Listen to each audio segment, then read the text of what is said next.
And now, sports fans, the bottom line is the betting line. Here is Vegas Vic, the Wizard of Oz and professional gambler from Las Vegas. Watch out Vegas Vic and the Stat teamwork to make a weekend winner. Miss Stats and her beautiful brain trust prepay the upcoming weekend professional football games. Hello, I'm Vegas Vic, and I'm here at my favorite nightclub with the Stat team to analyze and review the upcoming National Football League games for this week. Here with me are Maria and Gloria from the Stat team. It's great that you invited us, Vic, and I'd like to toast this week's predictions. Here's to us. Yeah. Let's analyze one of these games in particular, Cleveland versus Pittsburgh. Now, you mentioned that these are chilly town teams. These aren't Alaskans or Eskimos we're talking about. They're professional football players, and they're paid big money to play in all kinds of weather, and no one likes to play in cold weather.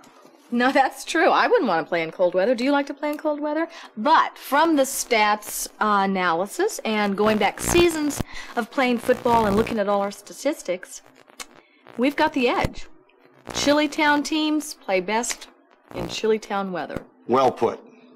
Maria, your Vic? exclusive inside stringer who mentioned the paternity suit that was news of the week.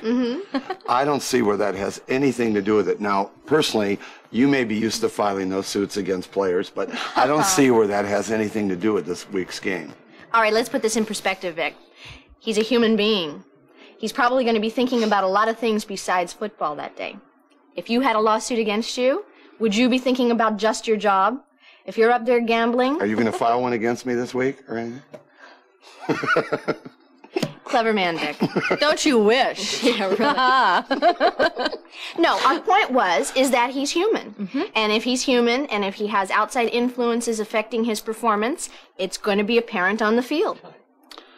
When I go to Las Vegas to bet on the upcoming games that week, I don't worry about the fact that Gloria is dying to go out with me. I think about winning football games. So I put aside all other thoughts and diversions and concentrate on winning football games, just like the ball players do.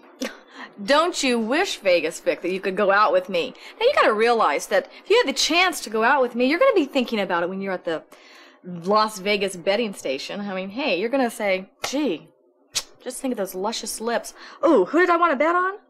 Got to think of that. I mean, you're a human being. You're a man. You like looking at nice things, and it's in your mind. Don't you think so, Maria? This is also not a new issue with us. Human factors have affected all of our statistics up to this point. We decided a long time ago that it was something that we had to input into the computer in order for Ms. Stat to give us a valid prediction on the game. It's not something that we just decided to determine this week. It's something that has been continuous with us, and we decided it was a valid statistic. Absolutely. There's no reason not to. They're not robots. They are human beings. So, along with our actual facts that we provide Ms. Stats, it's only logical that we would add some kind of extra human element. Yeah. Fine. But when it comes down to it, when it comes down to game day, if they're not doing their job out on the field, they won't have the dollars to put into the bank to take care of a situation like that, if in fact it does arrive. So from my analysis, I take into consideration what you say, but I believe that when it comes to game day, they put on their game day face, and that's it. Vic, you're a cold-hearted orb. Well, Maria, I'm going to take that as a compliment. But let's talk about another subject that the Stat team came up with, and that's this biorhythm. Okay. It's one of the few areas that you're involved in that I don't have total faith or belief in. I look at this biorhythm stuff as I do your 28-day cycle, which means that it's irregular and there's no continuity in it at all. You want me to comment? How do you know what our cycles are? How do you know how regular we are? I've been charting them. You've been charting them. That's the stats that I've been keeping. All right, no, let's talk about this legitimately. You have an honest complaint. Yes.